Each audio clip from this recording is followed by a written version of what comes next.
From Edinburgh, Scotland, and New York, this is Democracy Now!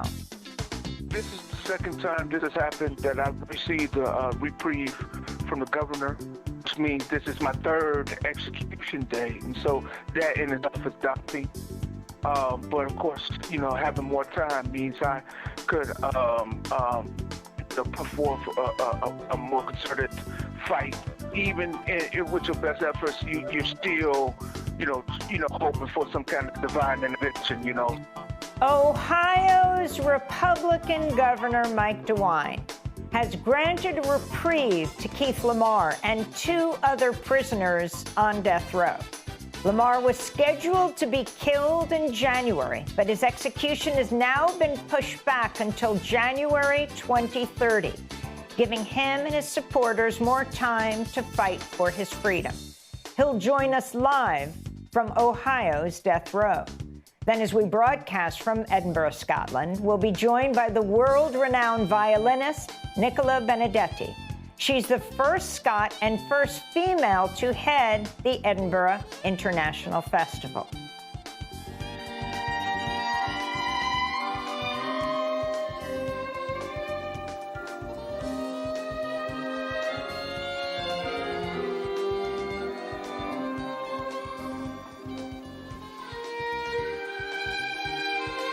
And we'll be joined by the prize-winning Brazilian actor and filmmaker Vagner Moura.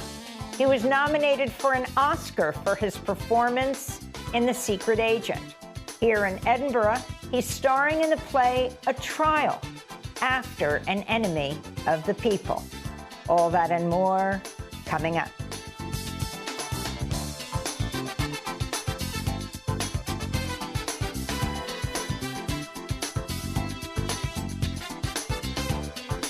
Welcome to Democracy Now!, democracynow.org, the War and Peace Report. I'm Amy Goodman in Edinburgh, Scotland. Now with headlines in New York, Nermeen Sheikh. Israeli Prime Minister Benjamin Netanyahu rejected President Trump's 15-point Gaza peace plan in a public split with the U.S. leader.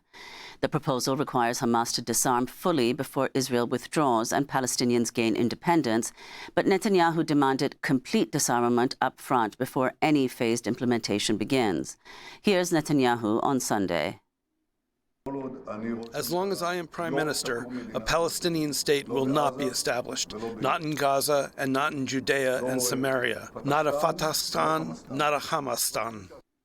Palestinians in Gaza responded to Netanyahu's rejection of Trump's 15-point peace plan. We wish for the war to end and to live in peace. As they say, Prime Minister Netanyahu agrees with peace and all this stuff. All of this is a lie. Netanyahu's response was expected. We are used to this issue that he always rejects. He doesn't care about peace. He doesn't care about the people. He doesn't care about anything. The most important thing is that he wins elections. A New York Times investigation into how the participants of the Global Samud flotilla were treated in Israeli detention details beatings, electric shocks, and other abuse. 6 activists produced medical records documenting serious harm: fractured ribs, broken vertebrae, a shattered tailbone, a gunshot wound, and a collapsed lung. 4 said Israeli forces shot them with rubber bullets or beanbag rounds while they were detained on a ship. 3 reported being shocked with tasers while beaten inside shipping containers. Back in May, Israel apprehended more than 400 activists on the Global Samud flotilla at gunpoint on the Mediterranean as they attempted to break the Israeli blockade on Gaza. Iran says it's close to a final pact with Oman to define new shipping lanes through the Strait of Hormuz. But Tehran insists the U.S. must act first by paying compensation, lifting sanctions, and halting military threats. According to the Iranian Foreign Minister Abbas Araghchi, the U.S. and Iran are not engaged in direct talks and will not restart them as long as Washington continues to breach the interim deal. This is Iran's President Masoud Pezeshkian. Instead of sitting down to resolve them then, we need to see how to resolve them now. If a solution is possible, which is currently being worked on in the Oman negotiations, God willing, we will reach a point where we can get out of this state of neither war nor peace. Yemen's Iran-backed Houthis attacked a Saudi Aramco refinery on Sunday, 2 days after Saudi Arabia forged a defense pact with Turkey and Pakistan. The alliance pledges mutual defense, which means an armed attack on any one member counts as an attack on all. But after Sunday's attack, it was not immediately clear whether Turkey or Pakistan would respond. The Houthis also attacked the Yemeni Red Sea port city of Mocha, close to the strategic Bab el-Mandeb Strait, killing at least 7 people. Last month, Houthi leaders declared a naval blockade against Saudi Arabia, claiming a Saudi siege on the militia group. In Russia, a Ukrainian drone attack has killed at least 13 people, including 1 child, this morning. It's one of the deadliest attacks on Russia since the start of Moscow's full-scale invasion of Ukraine in 2022. This comes as Russia and Ukraine traded attacks on Sunday. A Russian strike hit an apartment block in Kharkiv, Ukraine, killing 3 people and wounding 37. Meanwhile, in Belgorod, Russia, a Ukrainian drone attack killed 5 people and wounded 25.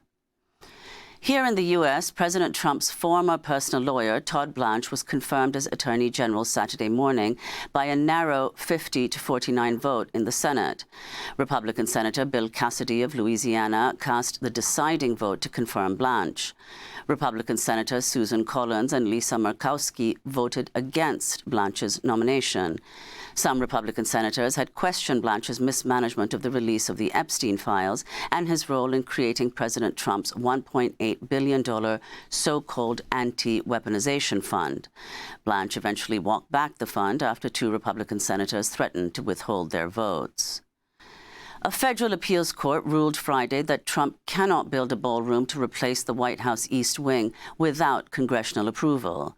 The court confirmed the lower court's ruling that the president has no legal authority to tear down and rebuild White House sections without Congress's approval.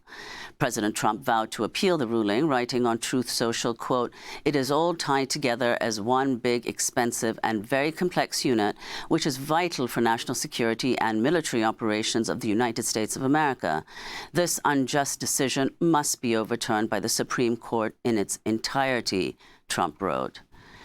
In Colombia, right-wing President Abelardo de la Espriella was sworn in Friday. King Felipe VI of Spain, U.S. Attorney General Todd Blanche, FIFA President Gianni Infantino, and right-wing Latin American presidents, including Argentina's Javier Milei, Ecuador's Daniel Noboa, and Chile's José Antonio Cast were in attendance. This is Abelardo de la Espriella speaking from the city of Cali, where he vowed to crack down on armed groups and abandon peace efforts. There will not be a single place in our territory where criminals can feel safe. I make my own words of Winston Churchill: victory at all costs, victory in spite of terror, victory however long and hard the road may be, because without victory, there is no survival. Temporary protected status, TPS, for thousands of immigrants from South Sudan and Burma is set to end after 2 federal judges sided with the Trump administration's efforts to terminate the relief. The move will impact over 200 South Sudanese nationals and an estimated 4,000 immigrants from Burma who will now face deportation. This comes after a U.S. Supreme Court ruling ended TPS for immigrants from Haiti and Syria. In related news, the Trump administration has detained dozens of parents and spouses of active duty U.S. military personnel in its immigration crackdown. That's according to an investigation by the Associated Press, which found more than 50 parents and spouses of U.S. service members have been arrested since Trump returned to office. At least 6 have been deported. This comes as the nation's 2 largest private prison companies, Core Civic and Geo Group, reported a combined $1.4 billion in quarterly revenue between April and June, as immigrant detention skyrockets under Trump's second term. A record 51,000 immigrants were arrested in July alone. In Texas, rallies continue this weekend to mark 1 month since the July 7th ICE killing of 52-year-old Mexican father Lorenzo Salgado Araujo in Houston. The agents involved have not been identified as his family, and supporters demand for justice. In South Africa, more than 178,000 African immigrants have been forced to flee and return home in recent months amid growing violence and harassment. That includes an estimated 115,000 people who've returned to Zimbabwe since May. Advocacy groups report thousands of children have been removed from schools and HIV patients pulled from life-saving treatment in South Africa. Wildfires continue to burn across the western U.S. and Canada as firefighting crews struggle to contain the devastating blazes. Some 20,000 people in British Columbia were ordered to evacuate on Saturday as the massive Bold Range wildfire nearly doubled in size overnight near the regions of Summerland and Peachland. British Columbia's premier said the fire was, quote, like a bomb going off. There are more than 100 active fires in the region, setting off a state of emergency. Scientists warn worsening heat waves and drought due to climate change has led to more frequent and intense fires worldwide. And in Japan, bells rang in Nagasaki Sunday as the city commemorated 81 years since the U.S. dropped the atomic bomb. The attack on August 9, 1945, killed 74,000 people, just 3 days after the U.S. dropped the first nuclear weapon ever used in war on the city of Hiroshima, killing 140,000 people. This is the mayor of Nagasaki. The atomic bombings of Hiroshima and Nagasaki forced us to confront the reality that humanity had crossed even in the line of using nuclear weapons against human beings.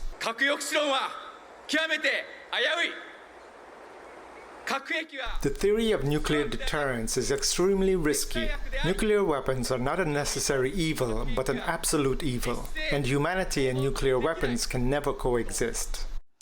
The anniversary came as the government of Japan's ultra-conservative Prime Minister Sanae Takeichi has shifted defense policies to bolster militarization. Takeichi has been widely ambiguous about her long-term commitment to maintain Japan's 3 non-nuclear principles endorsed over 50 years ago. And those are some of the headlines. This is Democracy Now!, democracynow.org, the War and Peace Report. When we come back, we'll speak to death row prisoner Keith Lamar. Ohio's Republican Governor Mike DeWine has just granted him and 2 other prisoners a reprieve of execution. You know, whenever I think about all the struggles and strife I've been through in my life, it's truly hard to comprehend.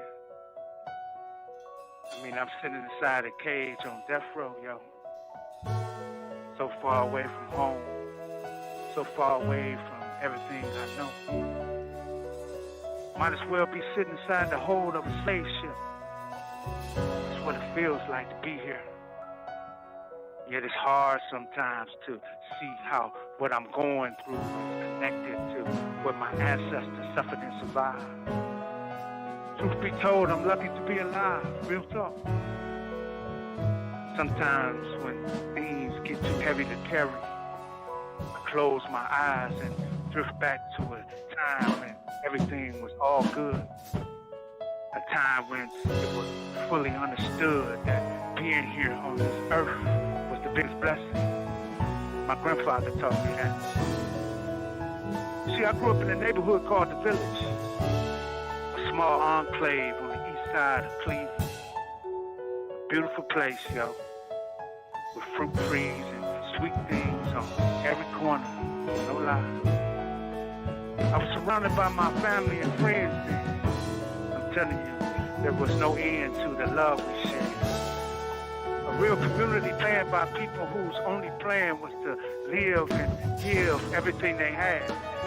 They gave it all. Children of slaves who braved the worst of it. So we, the children and grandchildren, could make the most of it. Tell 'em the truth. Spoken words by Keith Lamar, music by Albert Marquez. This is Democracy Now!, democracynow.org, the War and Peace Report. I'm Amy Goodman in Edinburgh, Scotland, with Nermeen Sheikh in New York. On Friday, Ohio Governor Mike DeWine issued reprieves for 3 men on death row, citing the difficulty of procuring lethal injection drugs from pharmaceutical suppliers. The execution dates of the 3 men were pushed back to 2030. This comes after Governor DeWine, who is a Republican, announced in June that he no longer believes in the efficacy of the death penalty as a deterrent. It is today impossible to make the case that the death penalty is a deterrent. I no longer believe the death penalty is a deterrent to murder.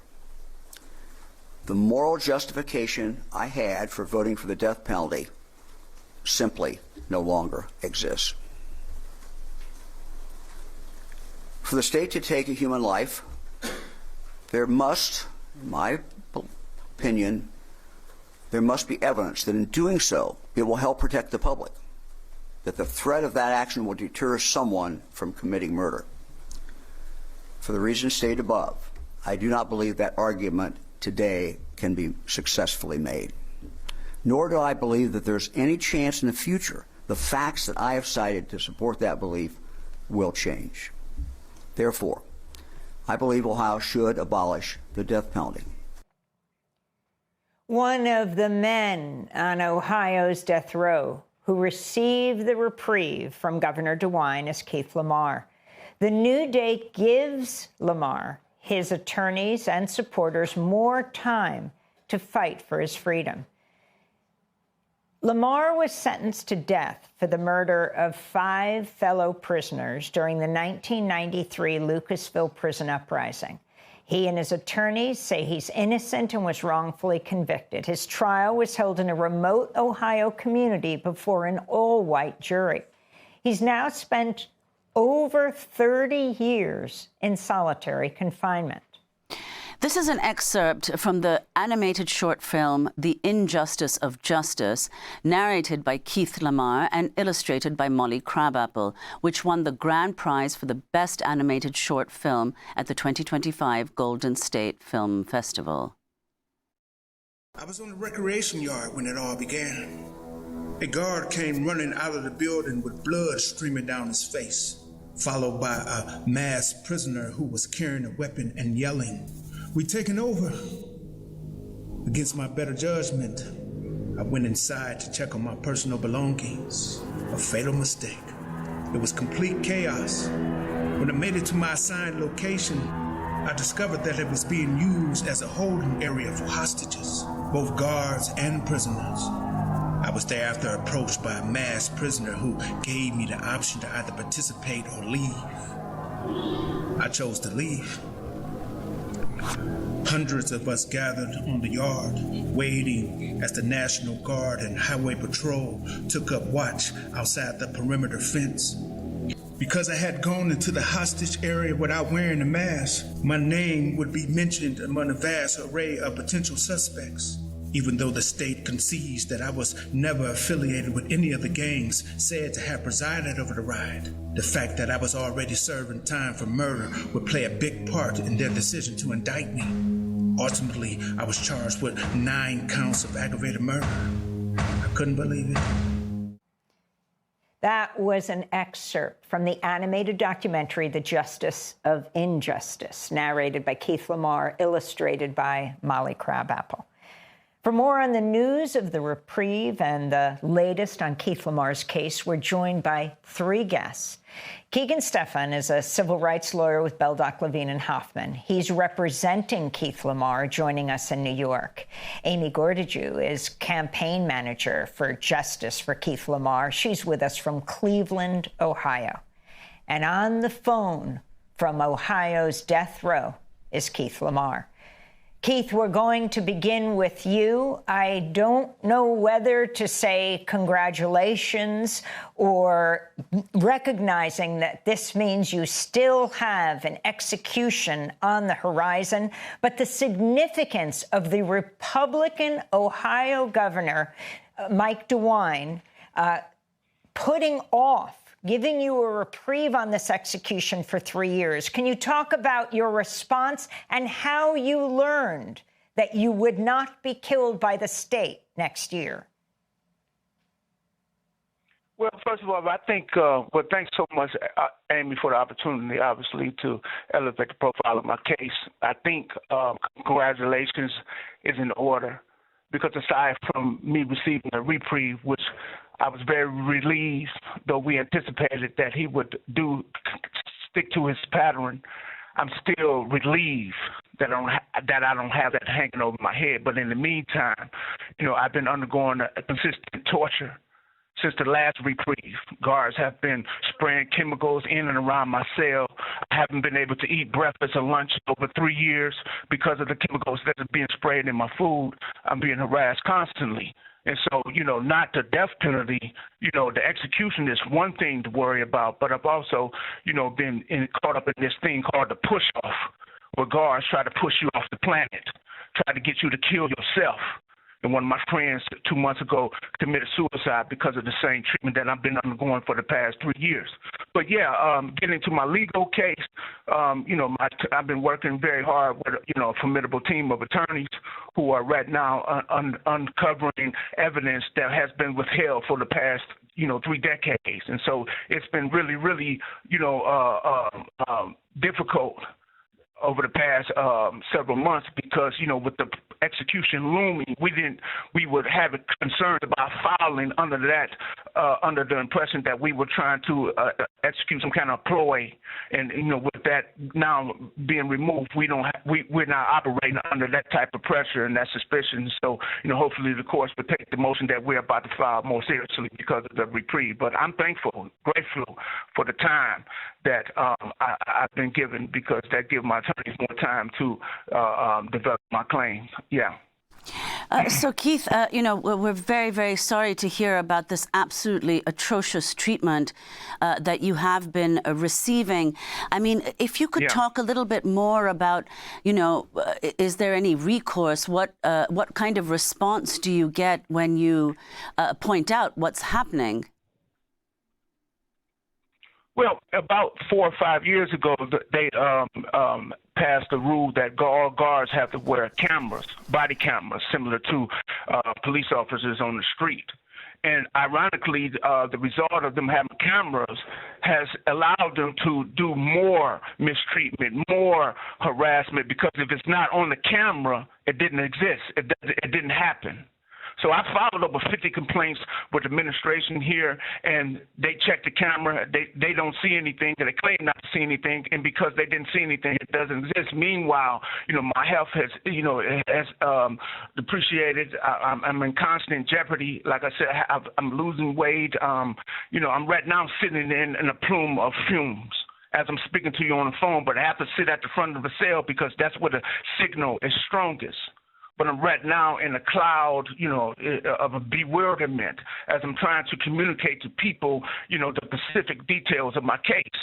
And this is what I've been operating under for the past three years since the first reprieve. So while the reprieve is, particularly important, it also means more suffering. I'm trying to be available for these interviews, for these opportunities to speak out my truth. But it's, they're not making it easy, and I suspect that the harassment is being done with the approval or at the behest of the administration because it's blatant. They're doing it with impunity, with no concern or risk of losing their jobs. And I'm pretty much laughed at on a routine basis whenever I bring it to the administration. It's to the point now it doesn't even make sense to file complaints, because all my complaints have fallen on deaf ear. Right now, as I'm speaking to you, my lips are stinging. Yeah, I'm sorry. Go ahead. Keith, Lamar, Mike DeWine, the Republican governor, has come out against the death penalty. Can you explain why, then, he has granted a reprieve as opposed to commuting your sentence? Your supporters, you are calling for your freedom. But if you can explain how this works, he just says he can't get the execution drugs to kill you. What are you calling for right now? Yeah.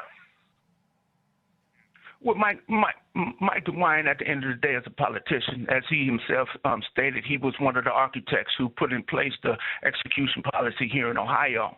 You know, he's about to retire. I think he's well into his 80s now, and so he's thinking about his legacy. You know, but he's at the end of the day as a politician, and he's doing the political thing and passing the buck basically for the next person who comes in line, which if it's a Republican, you know, you can expect the death penalty to be, the deaths to resume here in Ohio. You know, Mike DeWine asked the voters to vote to abolish the death penalty, but you asking poor white people, the same people who voted for Trump overwhelmingly here in Ohio, to do something that they have some type of psychic need for. You know, it's like, you know, I'm in here and they want to see you suffer.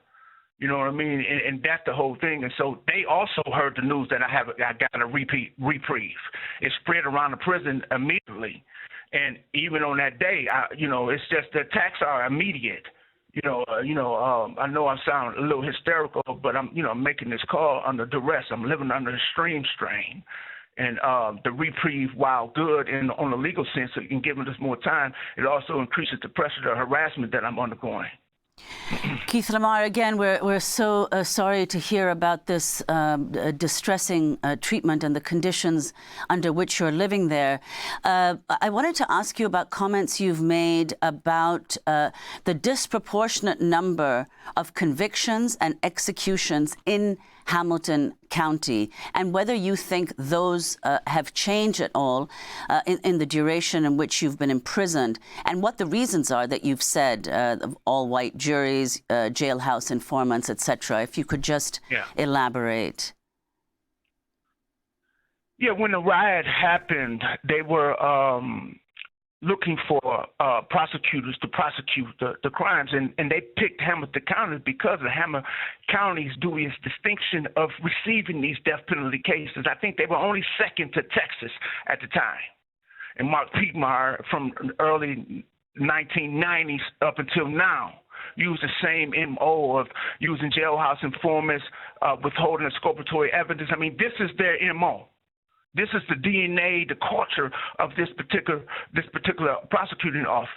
And here in the early 2020s, a lot of those cases that was prosecuted 10, 20 years ago are coming back, with because of the misconduct, are being overturned. And the same thing he did in all these multiple cases that are now being overturned, he did to me. He withheld exculpatory evidence. He coached witnesses. I've only seen, based on the estimation of my attorneys, 30% of the evidence that was collected. And they're talking about killing me. And so, this prosecutor's office was handpicked. My case was, shoved into this all-white county, Ironton, Ohio, where all-white jury was all but certain, and they convicted me with absolutely no evidence at all. Well, Keith, I'd like to bring in your attorney, Keegan Stephan, who's here with us in the New York studio. Keegan, if you could talk about what this reprieve means and how it came about now. What does it actually mean for what might happen to Keith? Sure. I mean, the most important thing by far is that this reprieve means that Keith Lamar, who is one of the most brilliant and loving humans I've ever met in prison or outside, will not be executed for another 3 years.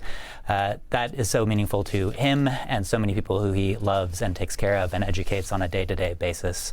For his legal case, that means that we have another 3 years to litigate his innocence, which is absolutely critical. As Keith said, we were coming up to a deadline when we would have needed to file to make sure that this case wouldn't have just been tossed at some juncture as being a last-ditch effort.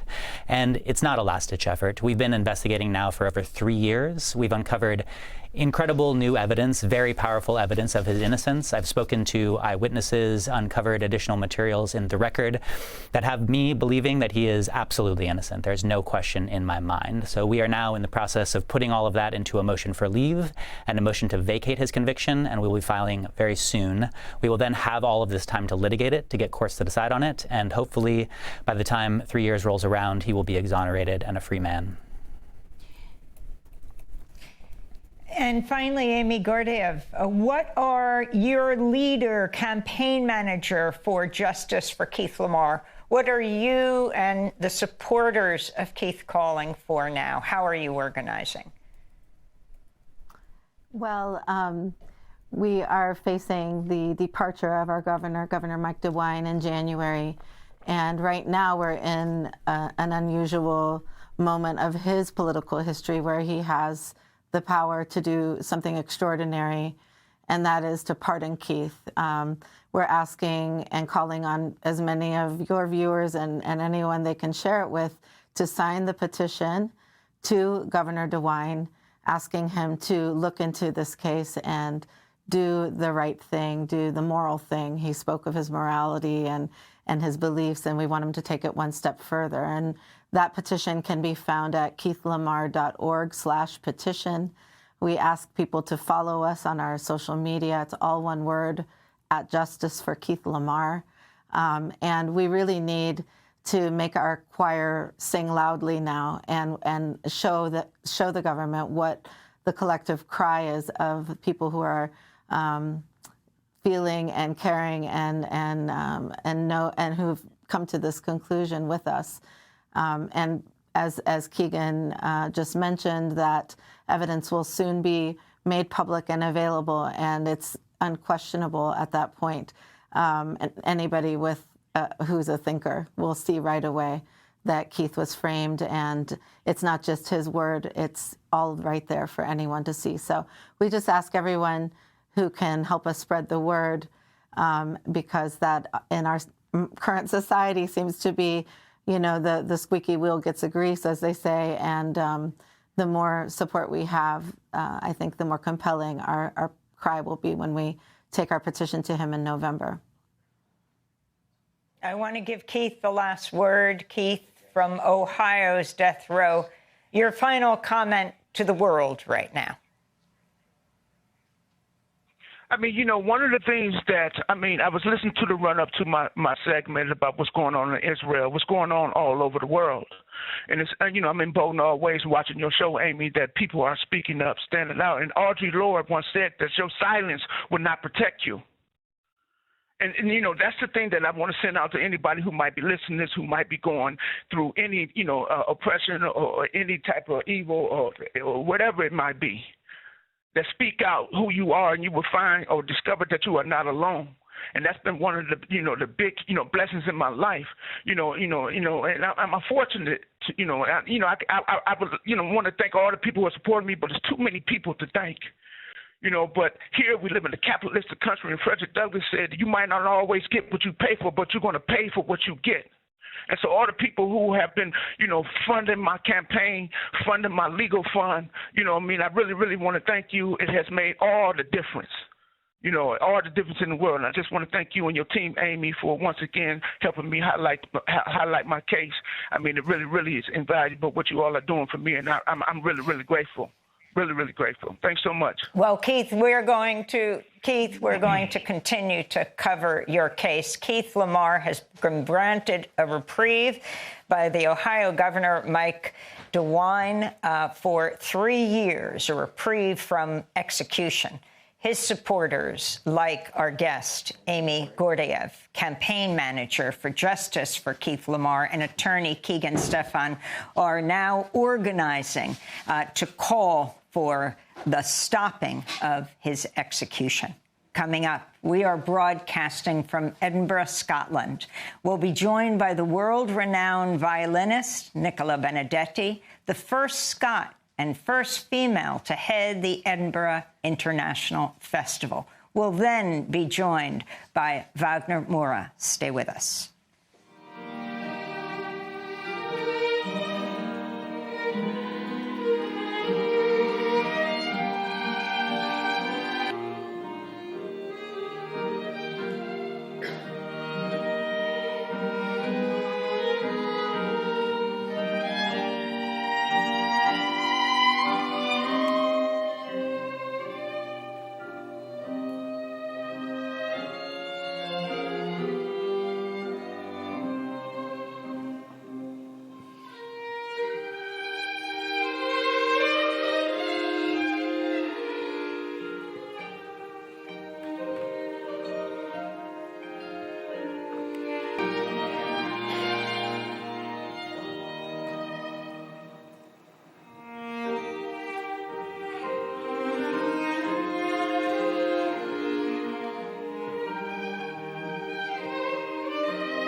World-renowned violinist Nicola Benedetti performing here at the Edinburgh International Festival.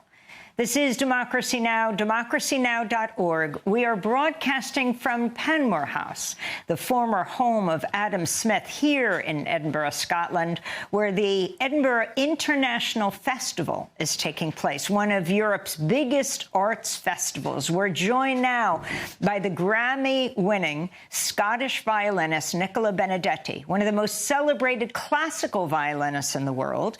In 2022, she became the first woman and first Scottish artist to become festival director at the Edinburgh International Festival. She's also one of the youngest directors of the festival, which began soon after World War II in 1947.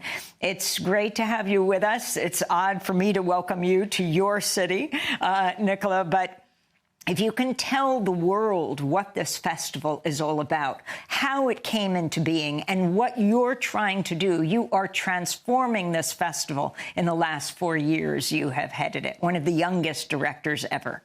If I may first just say what an absolute honour it is for me to be here. I've been watching your show for more years than I care to remember, and I'm just such an admirer of you, Amy, and of everything that this incredible show does. So thank you for being here with us in Edinburgh and for having me on. Our festival has a very unusual mix of its origins. Of course, it was undoubtedly a festival of the arts from all over the world with an international stamp on its founding, but also cross arts. So we, in equal measures, present theatre, dance, opera. And the reason this came out of World War II? And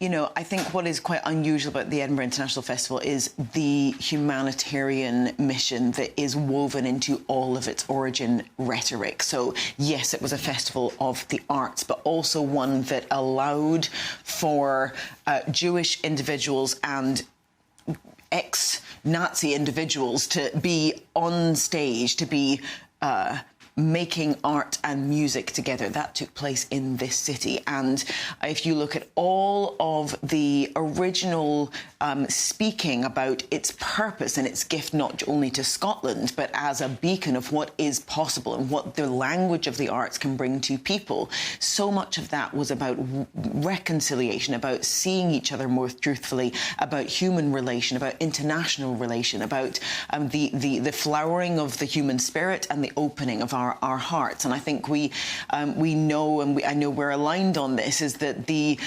language of the arts, but of somehow slightly more abstract presentation, can hit the emotion and the feeling first. And once that is open, then an argument or a perspective or a point of view can be altered and changed, hopefully for the better. And can you talk about the themes this year? I mean, the political climate we face. You go back and forth between the United States and here in Scotland. And as you see this road to authoritarianism in the United States, if you can talk about, well, the history, many Americans may not know the ties since you are focusing on the 250th anniversary of the U.S. leaving Great Britain.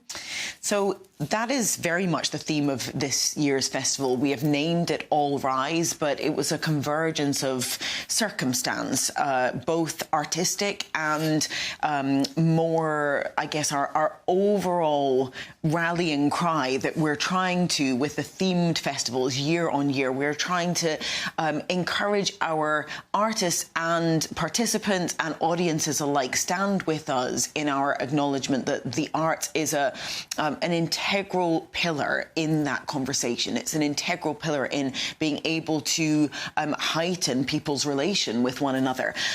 We have the largest number ever in our festival's history, a 79-year history of American artists on our stage this year.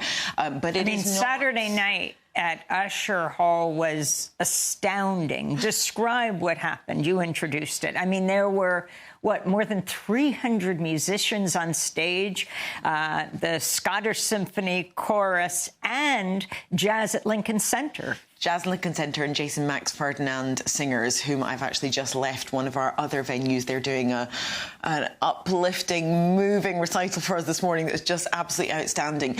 All Rise, a piece written by Wynton Marsalis, I think really has set the stage for how the rest of the festival unfolds. It's not only a tale of the human cycles of life, so that being birth, death, tragedy, adversity, and the sort of rising in the face of adversity. But it's also a piece that draws upon the entire collection of the music of the Americas and what the American identity really is and represents. And that's something that we have tried so hard as a programming team and team of curators to unfold throughout the festival. We are not presenting either a celebration or a scrutinizing. We're not celebrating only dark or dazzling. We're trying to present these things alongside each other. Who suffered as a consequence of some of the most innovative, outstanding achievements of the United States in the last 250 years? Tomorrow, Brian Stevenson will join us here. He has a legacy museum. He founded it in Montgomery, Alabama, where Democracy Now! Has been. You have, for the first time, he's internationalized it with the Legacy of Slavery exhibition here. And as you sat here listening to Keith Lamar, you wept. Can you talk about why you have brought this exhibit here?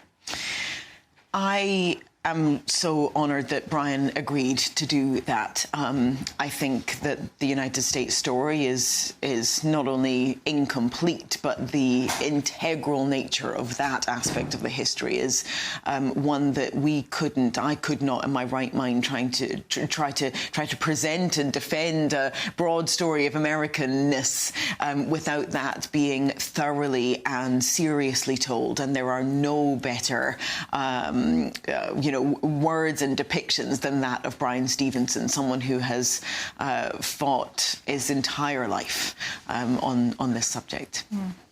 And if you could talk finally, we're going to have Vagner Moura on in 1 minute. And he has brought his play to the Edinburgh International Festival, a man who lives in Los Angeles, but of course is Brazilian, Oscar-nominated for Secret Agent, as he will talk about authoritarianism in Brazil as we look at what's happening in the United States. Your thought about what the Edinburgh International Festival can accomplish in celebrating democracy. If you look at the convergence of simply the things you've talked about, so we are here now in Adam Smith's home, who not only wrote The Wealth of Nations, but the theory of moral sentiment, which was about these concentric circles bringing together humanity around the world. The content of Vagner Moura's phenomenal performance the other night and through this festival with A Trial After an Enemy of the People, written by Christian Jatahi, is a story of injustice, of that indignation against wrongs, against wrongdoings. I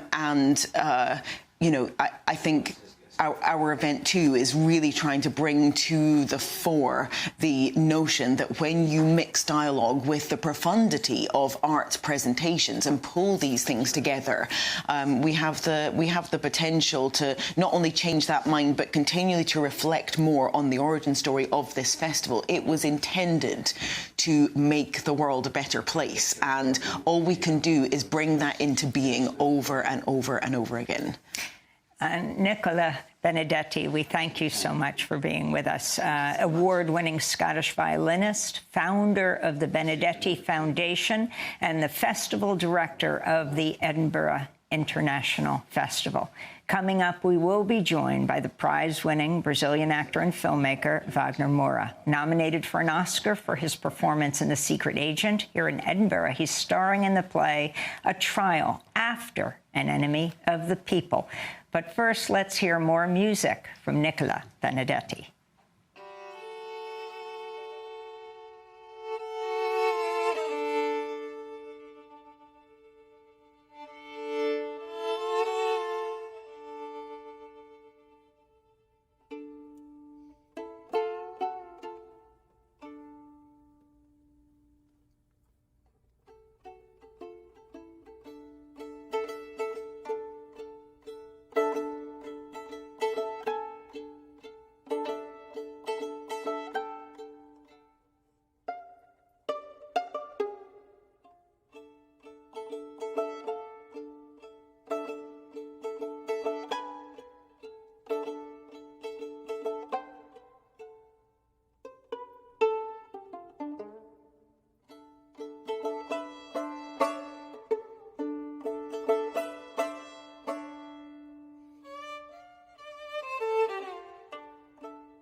Nicola Benedetti performing Wynton Marsalis's Violin Concerto in Meyerson Symphony Center in Dallas, Texas in 2018.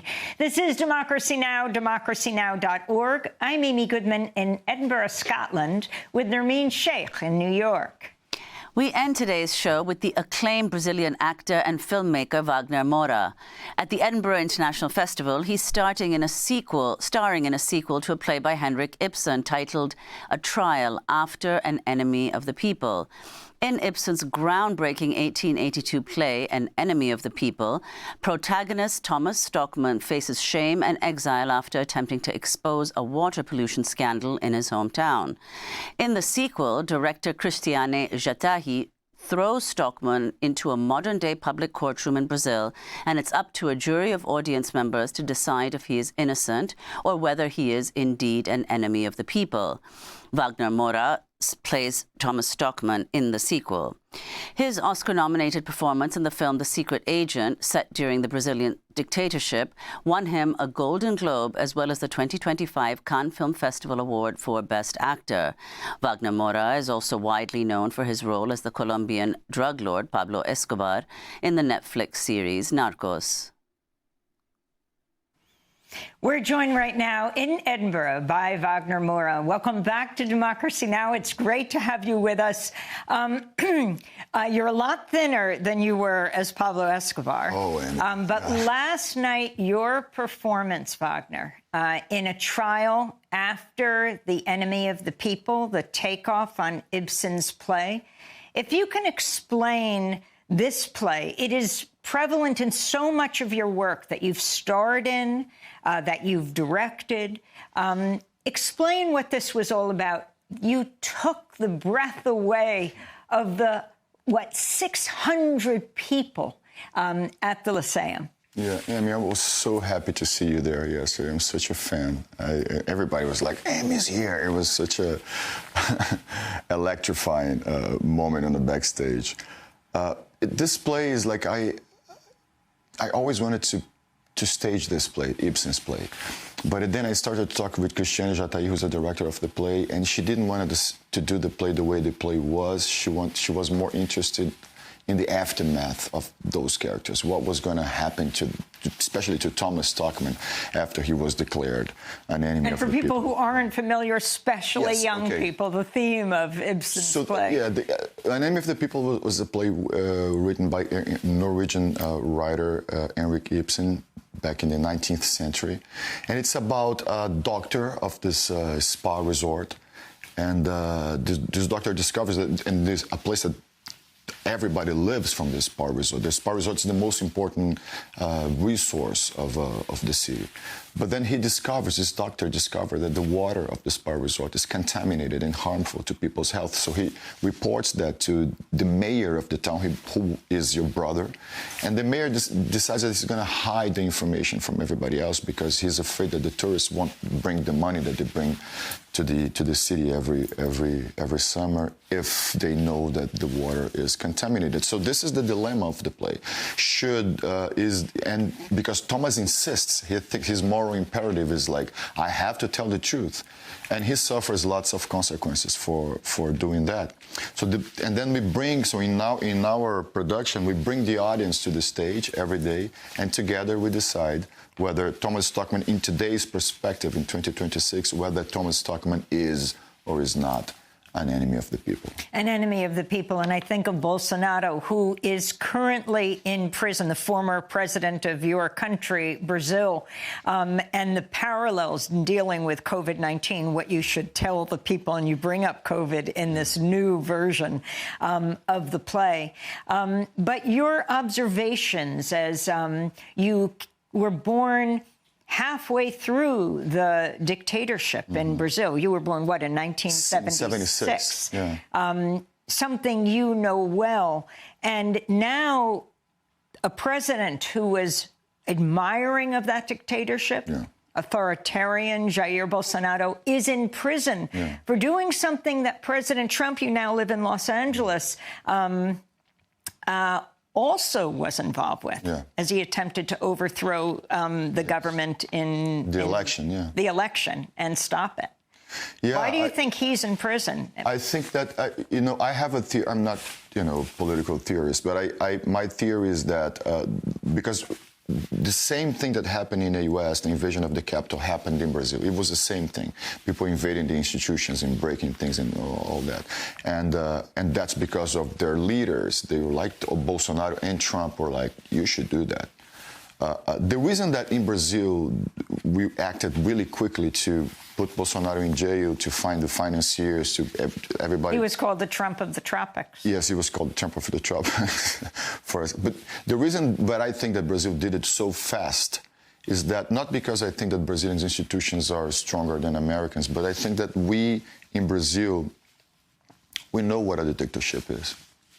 We know how harmful that is, how horrible that is, how bad that is. That's my only explanation for the difference between, because they were both election deniers. They both attempted against democracy. And Bolsonaro himself, he's in jail right now because it was found a plot of a coup d'etat where he really, it's written that the idea was to kill Lula and the Supreme Court Justice Alexandre de Moraes. So that's basically why he is in jail right now. But I think when you mention COVID, I think he should be in jail for that too, because he was responsible for many deaths during the pandemic in Brazil. Because? Yeah, denying the pandemic, saying people should go to the streets, work, it's just a flu, don't worry about it, and didn't buy the vaccines on time. That was something. That's something that we mentioned in the play a little bit. So Vagner, my colleague Nermeen has a question for you from New York. So Vagner, just to turn to some of the work, your recent work, which has in fact focused on the dictatorship in Brazil and Jair Bolsonaro, when you accepted the 2025 award for Best Actor at the Cannes Film Festival, you actually thanked Bolsonaro, saying that without him, the film could not be made. And you've also talked about the extent to which, despite the fact that the dictatorship ended more than 4 decades ago, echoes of the dictatorship remain. And had it not been for the dictatorship, Bolsonaro may not have been elected at all. So if you could just elaborate on some of these questions. Yeah, we had in Brazil, we had this dictatorship that took a long time, 20 years, from 64 to 85. And after the dictatorship, we had this thing called the amnesty law.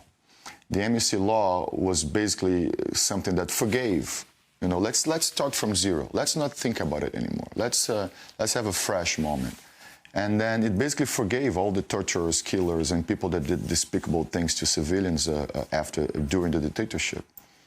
And I think that was one of the worst things that could have happened in Brazil, because now talking about the play again, I think that the notion of the truth is a very important historical landmark. If we erase the truth, we leave people like not really knowing. So was the dictatorship that bad? If everybody was, if that was okay, then why we should care about democracy, and why should we? And I think that Bolsonaro emerged in Brazil as a political force because of that amnesty law. Because if we hadn't done that, people like him would never have appeared. Like a man who showed up as a far-right figure that in the beginning was kind of funny, but then he became like the president of Brazil. He dedicated, when Dilma Rousseff was impeached in that coup d'etat against her, he dedicated his vote to the man who tortured Dilma. And I think that these kind of things would never have happened if we hadn't had this amnesty law that maybe make people forget how horrible the dictatorship is. Well, Vagner, that's why I think it's important to keep doing films, to keep doing, political issues at the work of the university, historians, journalists. Well, could you say, Vagner, exactly how was the dictatorship talked about after it concluded? You also made that magnificent, your first film as a director, Marighella, which looks at really very closely the way in which dissidents were treated under the dictatorship. But it's also implied in the film that their opposition is not referred to as opposition, but as terrorism, and indeed that might be what's taught also in school. So how socially have Brazilians, politically, through education, been informed of of what happened during the dictatorship? Now. Yeah, when I was a kid, when I went to school, when the books that I read was like, they didn't even say, there was semantic changes. They didn't even say the coup d'etat of 64. They would say the revolution of 64 that saved Brazil of communism. That was the kind of stuff that I studied when I was a kid. That's why coming back again to the play and to was like this play. The reason that I decided to do this play was like to investigate the moment of truth nowadays. What is truth? Because I believe that the truth, as we know it, is over. Especially now with the advance of technologies and the decline of journalism as a pillar of democracy. So, but that's been going on forever. Like, so when I was a boy, that was the kind of thing that I was reading at school. That's why I think that my interest in movements of resistance in Brazil is so strong, because we don't know much about it. Well, we want to talk about movements of resistance. We're going to do this in part 2 of our discussion. Right now, we have to end the broadcast. Vagner Moura, the acclaimed Brazilian actor and filmmaker, nominated for an Oscar for his performance in The Secret Agent. We'll talk about that and post online at democracynow.org. We're here in Edinburgh, where he's starring in the film A Trial After an Enemy of the People. That does it for our show. A very happy birthday to Anjali Comet, and special thanks to Professor Adam Dixon and the staff here at Panmure House. I'll be speaking at King's Theatre Tuesday. Check our website, and in London on Wednesday. I'm Amy Goodman with Nermeen Sheikh.